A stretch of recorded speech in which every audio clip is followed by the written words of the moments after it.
great weather, great weather. It's been a while since we had a day this nice. I mean, the wind is like really windy. That could be a bit better. But other than that, man, I mean, the sun's out. It's not like freaking 40 degrees or 30 degrees. So I'll take it. And on this one, I figured I'd get an opportunity to actually show you guys and give you kind of like a trip under the hood to show you everything that's going on up under the hood of the Kodiak. Now, I've had this truck for, I want to say maybe about 2.5 years, 3 years. Time flies. I could be wrong. I'll go back and double check on that one.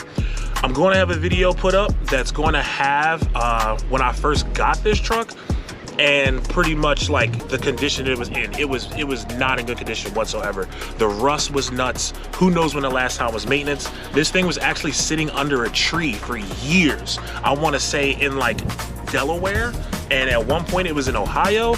I still have to kind of like log and get it all in a train of thought of the history of this truck.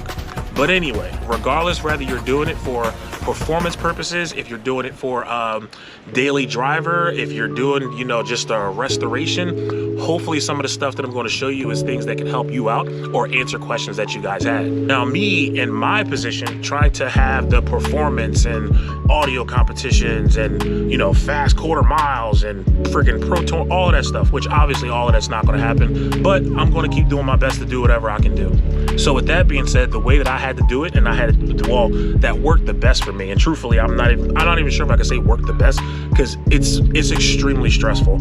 Truthfully, if you are in position to have a daily driver, have a project, and have facilities to work on your car in, that's a blessing in its own. To try to work on something and drive it every day, work on it on the street, work on it in, I don't know, somebody's shop or lot, and then you guys get into some sort of a spat and now your truck's not walking there anymore. It's all kinds of situations and it's really stressful. The money, all of those things, because it's just what I want to do. So I had to take on the stress that comes along with all of that. So with that being said, building this thing up for a daily driver, doing the maintenance, freaking, you know, starting off from spark plugs, oil change, cap and rotor, all of those things and so much more. You do that, and sometimes along the way you might say, hey, I'll spend a couple extra bucks to get this version instead of the regular stock version. Rather, it does provide some sort of performance or it looks cool. It's up to you. So I'm gonna show you guys what's going on up under there now, and hopefully the wind isn't super killer and it doesn't like destroy my freaking audio.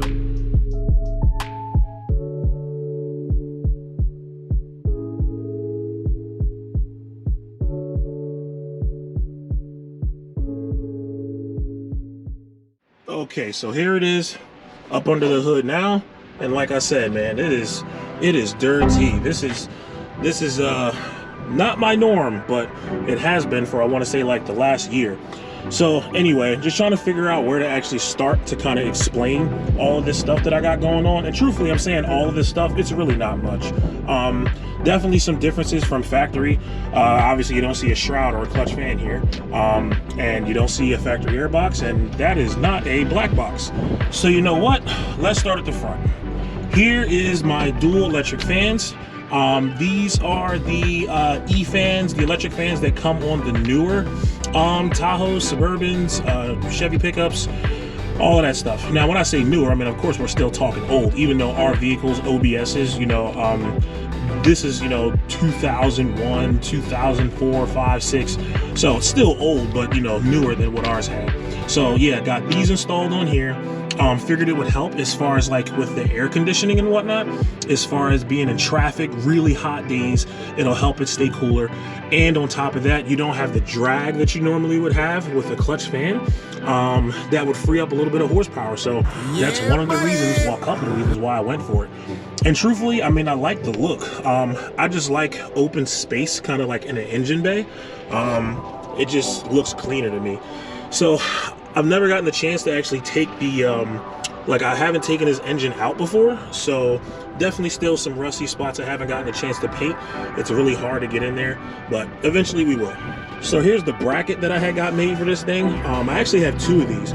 I have this aluminum one, and I have a black metal one. Now the aluminum one I got lucky because the place I went that had the brake to bend this steel for me, they actually had this piece of aluminum laying around that just fit the bill. So this one here, I want to say That lip is probably about, I want to say you want to go 2 inches.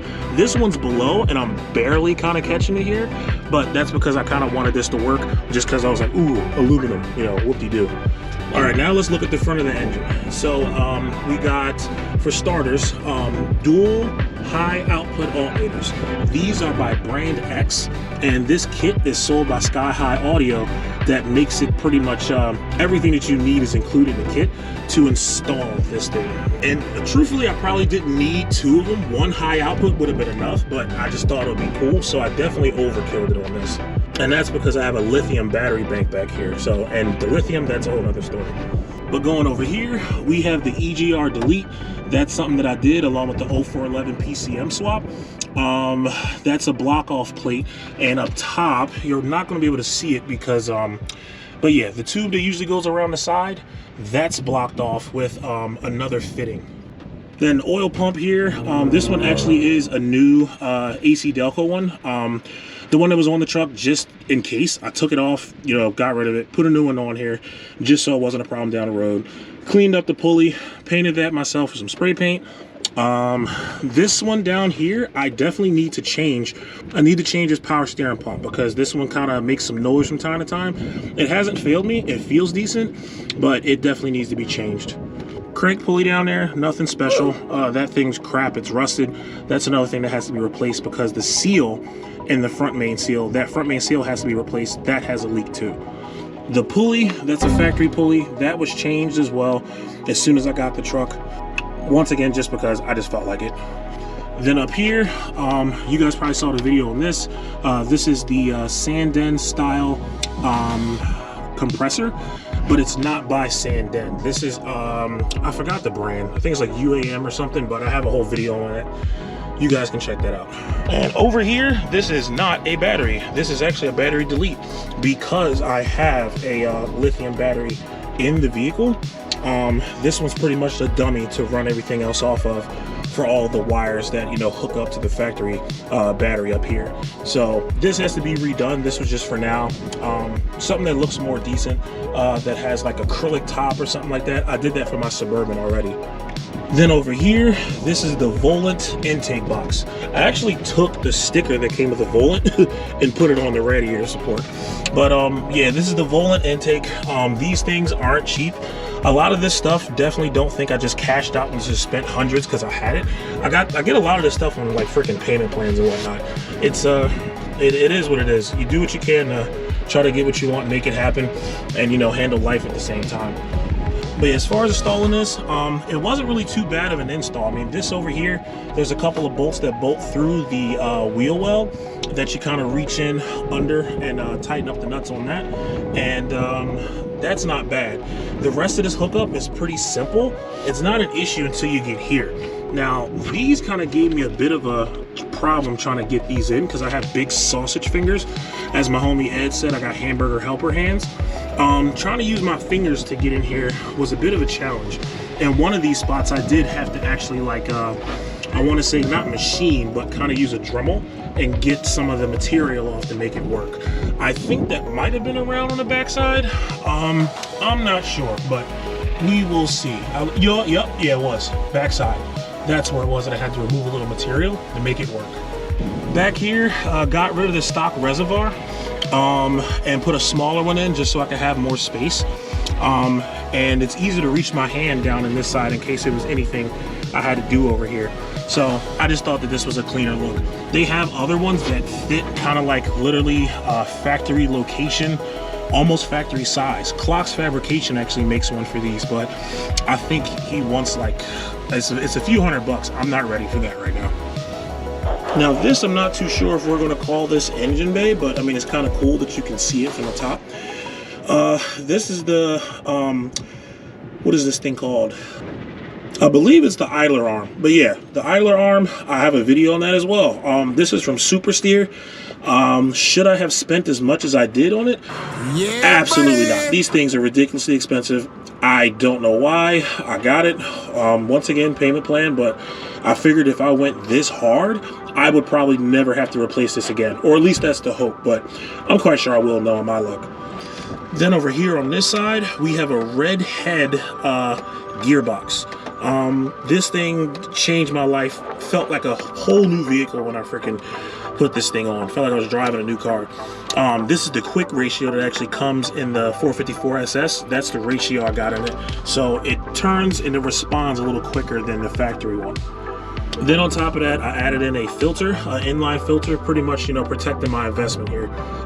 So if anything was to happen, any shrapnel or whatnot that was getting loose for, you know, worn in the system, it would catch inside of that filter and not spit it back in through the gear. Brake lines, all of those were replaced. This is a whole stainless steel kit from Doorman for our trucks. And it sucks because majority of it is going to go bye-bye. Why?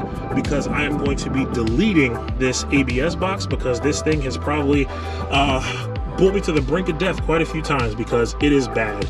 And these designs aren't the greatest in the first place. You got some people that'll fight you tooth and nail and say, oh, they work. And you got some people that'll say, why did they even create this? Truthfully, it's up to you. It's how you want to do it. You want to take the chance, you want to spend the money and try to get this thing rebuilt and reuse it, go for it. If not, I am not trying to spend 600 bucks on this. That's your prerogative. I'm deleting it. Then we have the 0411 PCM. I have to redo these wires a bit because I should have did what LT did when he did his, which was actually untangle them, which would have taken more time. But when I was doing this, I was really like gung-ho on getting it done. It was like 20 degrees outside and my fingers were numb. So I literally just popped it out, put them where they go so they'll run, put it in and call it a day. But I'm definitely gonna have to go back, clean this up. And I have an LG billet, not LG billet, I'm sorry. I have an ICT billet plate that goes on the top portion of this, and hopefully I can flip it over and get it to work. As far as the brakes go, again, this is the NBS master cylinder. This thing definitely takes away a lot of the sponginess that comes with these trucks. And I'm really glad I did it. I think this is a must for everybody. It's a win-win all around the board, and it's just better brakes, period. And here, this is my oil catch can. It's really simple to hook up. It's not bad. It actually came with like a metal L bracket, aluminum. I just drilled a hole into it and used the stud from off of the brake booster just to hold it, and bolted it to that same L. Well, I chopped it in half and then bolted it to that same L and used the hardware that came with it. So no big deal, super easy. And this thing catches a significant amount of oil. Quite sure because of the age of the engine, there is extra excess amount of blow-by that comes through here. And instead of it spitting back into the intake, I would much rather catch it and get rid of it. Then down there, we have our headers, our long tubes. Now, it sucks because I am in so much money into these headers, it's nuts. Just for them to look the way that they look after spending the money to get them Cerakoted. I don't know what it was. I followed the directions of the place, and yeah, they still came out looking like this. Super disheartening. I was not happy about it. Still am not. Then up here, these valve covers, tall valve covers will not fit on your engine. I think I'll probably put like a small short video up on everything involved, but I had to notch this bracket here in order to get the clearance that you need for these tall valve covers to fit under. So why you would even need these? Because when you get roller rockers, which I don't have yet, sometimes some of them are really bulky, and when they are, they will not clear the factory rocker. They will hit and they will not move. You will try to turn on the engine and you will have probably a couple of holes blown through your valve cover because the valves pushed the roller rocker up so high that it knocked it out. And that's even if you can get it to fit on there with the roller rockers. There are some mid-height ones, I guess, that aren't as tall, a little higher, or have clearances in them, but that's up to you. I just got a set of tall ones, I like tall ones, and it's gonna give me the clearance I need. There, of course, my MSD box. Sucks because I wish this was like removable and I could have like flipped the logo, but whatever. Have a whole video on that. My reason for putting it here was because I figured it was a place that could tuck away and it wasn't going to be in the way. So it'll be under here. So yeah, not too much water getting to it. I didn't have to move too much out of the way. This is literally where the cruise control module was. So it fit like a glove right there. No issues, and that one's good. As far as the wires go, these are the MSD Street Fire wires. These things are a little bit thicker than the factory ones. I forgot what these are, I think as far as like millimeters, but yeah, these work, no problems out of these. Had them for a while, and it took me a while to change them finally when I first got it, but yeah, they worked out pretty well. This here, the MSD coil, I got it once again just because. I'm not even sure. I mean, it's definitely not doing anything for me like, oh, I bolted it on, I got power.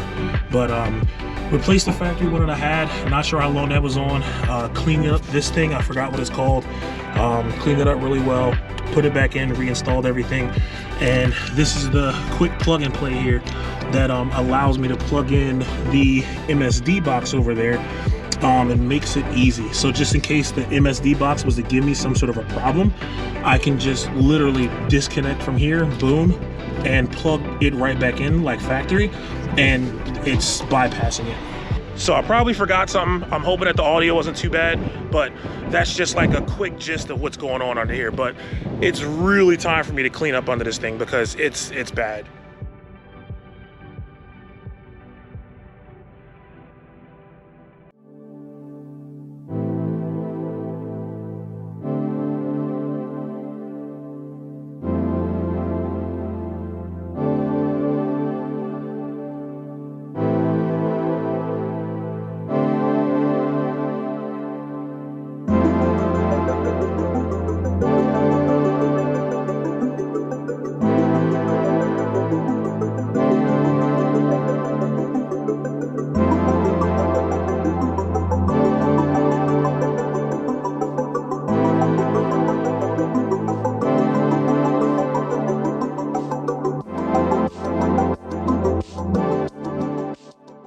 So I started wiping off some of it. I can tell a difference already. Not sure if y'all can be able to tell a difference.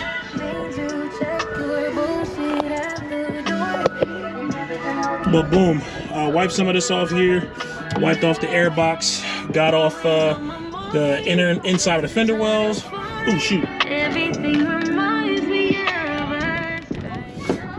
Anyway, all right, started wiping the alternators too. It sucks because I would really like to get in these cracks and crevices, but this is going to take time. This isn't going to be a quick process. This is going to take kind of like laps.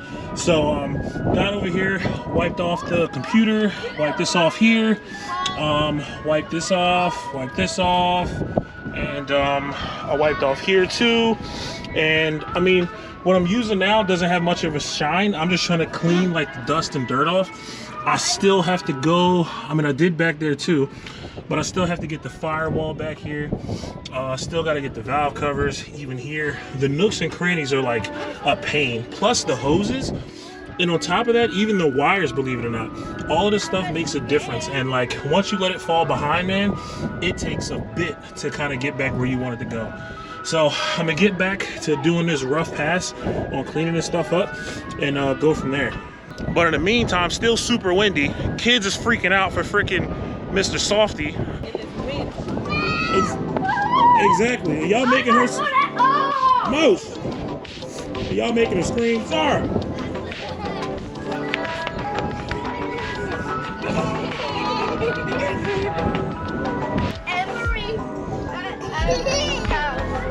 She just scraped her dang knee. Look at that. Well, sorry, we're gonna rub some dirt on it. We're gonna be cool, good to go. Come on, kid. Here, babe. Get your stuff, Rose.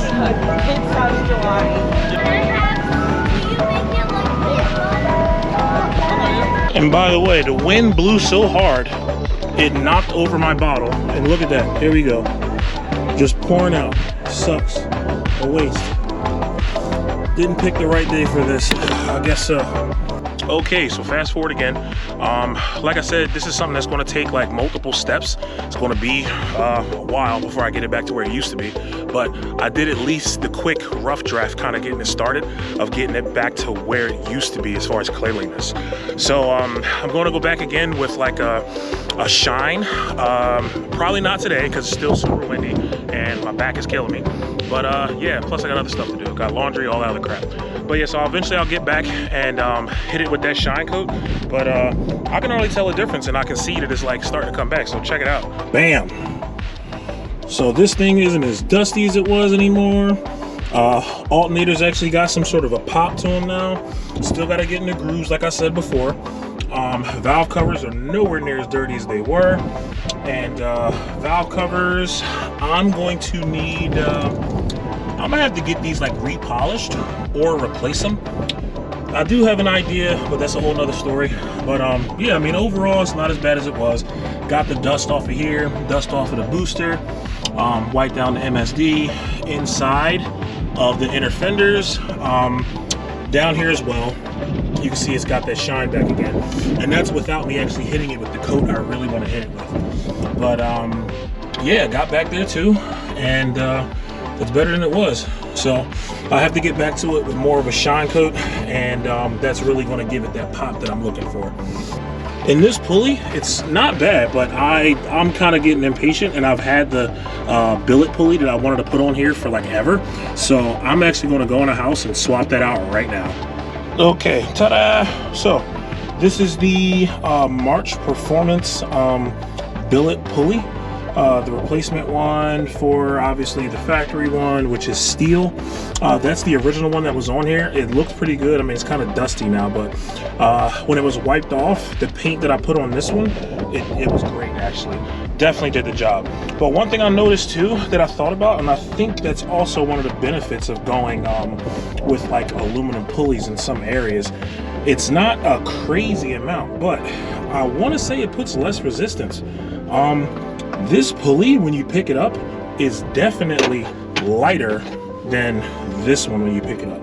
You can easily feel the weight difference. I would definitely give it probably, let's see, feeling that and feeling that. Ooh, yeah. Don't kill me, but I think this one probably, I wouldn't be surprised if it had a couple pounds on this one. You know what? Let me get the scale. Let's see. That outside scale, the other one, it was too big, but here's on the smaller one. There's the factory one. 2 pounds, 10.8 ounces. Then, let's get this one. 1 pound, 7.9. So, it was a little over a pound, I think. Yeah, something like that. Okay, boom, it's on. It looks good, man.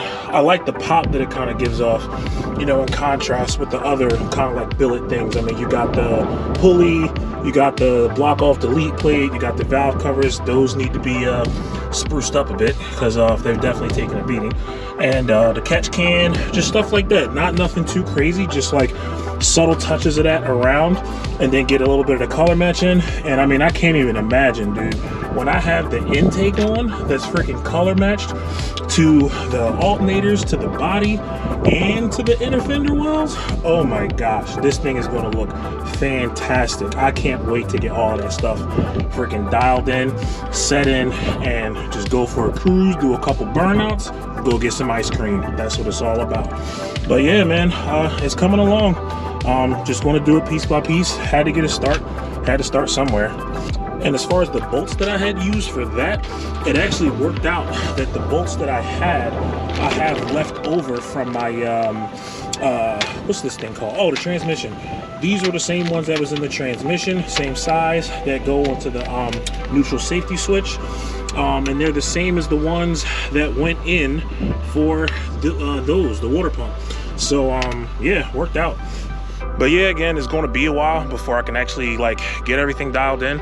And I know like the intake, there's so much more involved in doing that intake because I'm not just simply just doing the intake swap. If I'm going to be that deep, when I start my truck up on a cold start, I definitely have like lifter tap. And if I'm going to be that deep, the lifters are going to be staring me in the face, might as well chase those two. So when I do this marine intake swap, it's going to be lifters. I'm going to change push rods. I'm going to be changing the valve springs. I'm actually going to have another set of small block Chevy Vortec heads that I'm going to put on here that's going to have valve seals and the springs already on, so that way I can just swap it out. And I'm going to have a thinner head gasket, all in attempts that all of those things are going to accumulate to like a better game.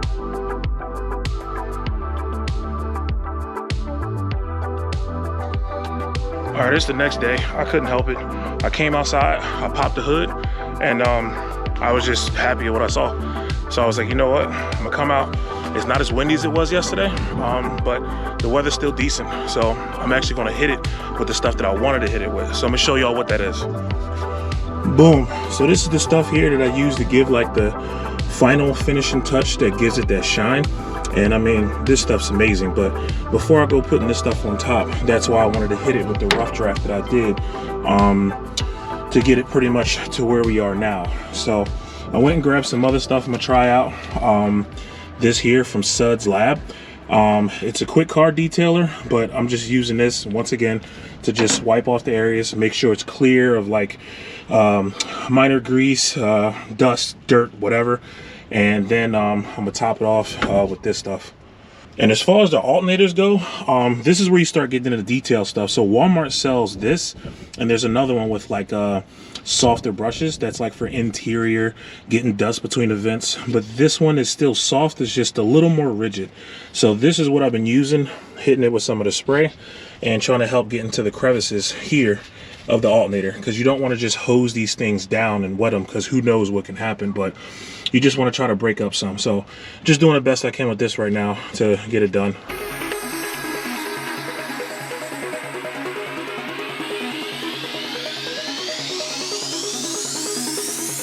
This is a Wizard production.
All right, we are really making some headway, man.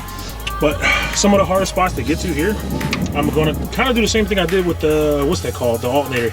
It's tedious, but I'm just gonna spray down the area and kind of like try to agitate this stuff. And what I did before, I kind of had like a bucket of water that I brought outside and used that to, I want to say, kind of like rinse it and let it go off. I might do the same thing this time, but I mean, we'll see. Like I said, just trying to agitate as much as I can to kind of free up the spots that I can see and actually get to, and then get in there as best I can, like with the cloth, to try to like dry it somewhat. And again, this isn't the super shine stuff. I would not do that with this unless this was super thoroughly clean. Once again, this is just like the quick detailer. I'm literally just trying this stuff out and just experimenting and seeing what works. So eventually we'll get a product that I can kind of stand by and use consistently. So, you know, until then, we'll see. All right, so here it is, man. This is what I'm gonna call a wrap on today. And I mean, this is definitely a step. I want to say, I could say I'm back to ground zero now, and then I can work my way back up. So just got to stay consistent with it, man.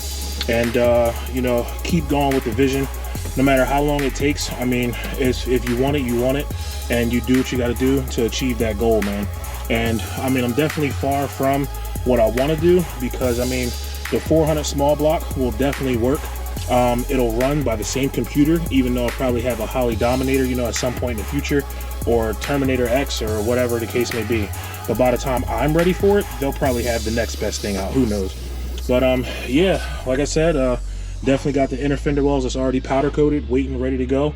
Got the marine intake with the BBK throttle body, that's ready to go. And matter of fact, I got the computer with the new tune, but I don't want to put that in until I'm actually ready to pay the man for the dyno. And yeah, I'll just go from there.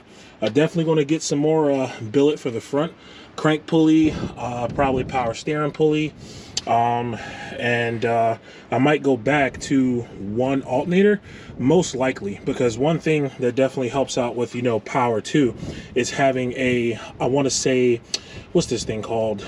The accessory bracket setup. When it comes to the Vortecs, it's a common mod that people take the accessory brackets from the Vortec motors and put them on the older motors of, like, you know, the 80s and whatever the case may be, other generation small block Chevys, because this is one of the most compact accessory drive setups that came on a small block Chevy, and it brings the pulleys closer together, and it's not so spaced out. So yeah, that'll definitely help. So I might go back to the one alternator setup. I'll try out one alternator, you know, do my regular sound comps that I go to, and hopefully it still keeps up, you know, with the electrical demand with me going full tilt at like, you know, battle volume. So, and if that's the case, it'll only be one alt here, and everything will be compact again. But yeah, so still some stuff needed to be done. I'm going to start it up now so that way you guys can see what I'm talking about. I haven't started this up in a couple of days, so you're definitely going to hear that lifter tap I was talking about. Plus, I got to move this thing over anyway because I already started this side and swapped out the one speaker over here. But I got to do the same thing to the passenger side because they were mismatched. But now this one matches the front one, which is my original setup. So I got to move the truck over anyway because the car parked over there is like really close. So I got to move over so I can swing that door.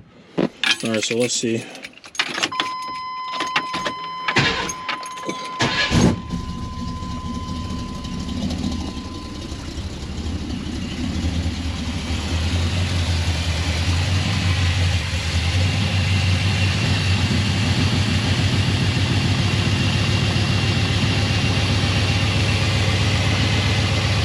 Okay, all right, now it's making me look crazy. I promise you there is a lifter tap that is very annoying, but it's going to make me look stupid. I knew that was going to happen.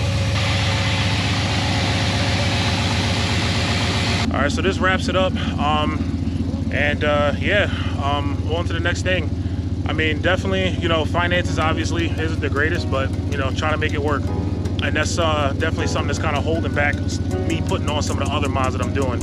On top of me, I just got to get my body together. Like, I got to be able to keep up with the demand of the house, then full-time job, kids, trying to run sound comps, building my car. I have other cars. It's a lot, and you definitely got to have yourself together physically in order to be able to keep up with that demand. So, all right, man, I'll see you on the next one, and hopefully we're making some more progress. So, peace.